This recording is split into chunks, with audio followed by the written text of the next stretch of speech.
Xin chào tất cả các bạn nha, mình là Trần Bạn An Giang. Thì bạn đây là một chiếc xe quay ha, thì nó hư cái bình. Sau khi mà nó hư cái bình thì mình thay cái bình xong ha, mình kiểm tra hệ thống sạc ha. Thì ở trên đây nó sẽ mắc tiêu cái báo số bạn, nó không báo số ha, nó không báo xăng. Thì các bạn muốn kiểm tra cái này thì mình cần làm cái gì thì mình chia sẻ các bạn cách ha. Thì bên đây không, bên đây nó sẽ có một cái đây là đường dây điện của báo số nè các bạn. Không, thì ở đây là nó sẽ có nhiều dây, thì các bạn như kiếm cái dắt nè, thấy không? Cái dắt mà nó có 5 dây nè. Cái dắt nhỏ mà 5 dây này nè.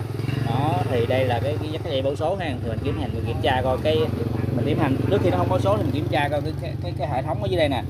Cái lông đền báo số, cái lông đền mà cái lông đền với cái mạch báo số đây coi nó có xài được hay không ha. Thì mình tiến hành mình kiểm tra ở đây. Đó.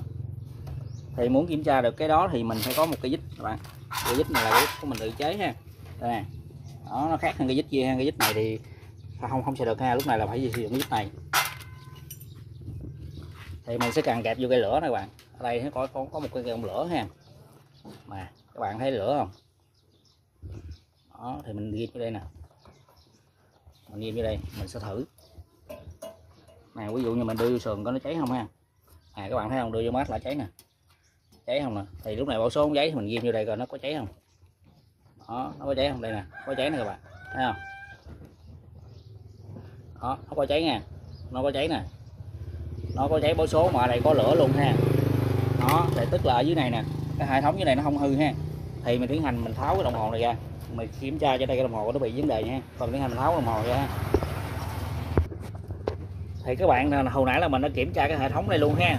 Ở đây là tức là cái mạch báo số này nó đã báo lên đây rồi. Đó, nhưng mà trên không có số ha, thì mình kiểm tra lửa đây luôn các bạn. Kiểm tra lửa đây là cộng đen, cộng màu đen ha. Cộng màu đen 6 khóa đây nó có lửa rồi nè. Đó. Nhưng mà tới hồi mình lên đây nè, mình lên đây thì mình không có kiểm tra, trước tiên là mình sẽ cắt cộng lửa đây các bạn. Mình thử có lửa không thì mình sẽ cắt cộng lửa, rồi thì mình dùng cái dít thử điện các bạn. Đó, mình sẽ thử đây ha, mình mở khóa rồi đó. Mình mở khóa rồi. Đó, nhưng mà thử nó không có điện.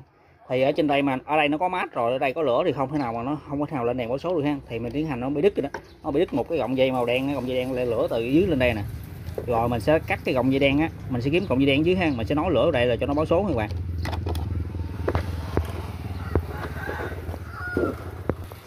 Thì các bạn hồi nãy là mình kiểm tra cọng dây lửa nó mắc cọng dây lửa ha, thì mình lấy cọng dây lửa này các bạn, mình đấu dưới này nha. Đó bạn không, thấy cọng dây lửa đang soi tóc máy không? Đó, mình sẽ đấu vô đây nè. Đó, lúc này là các bạn thấy không, đây nè.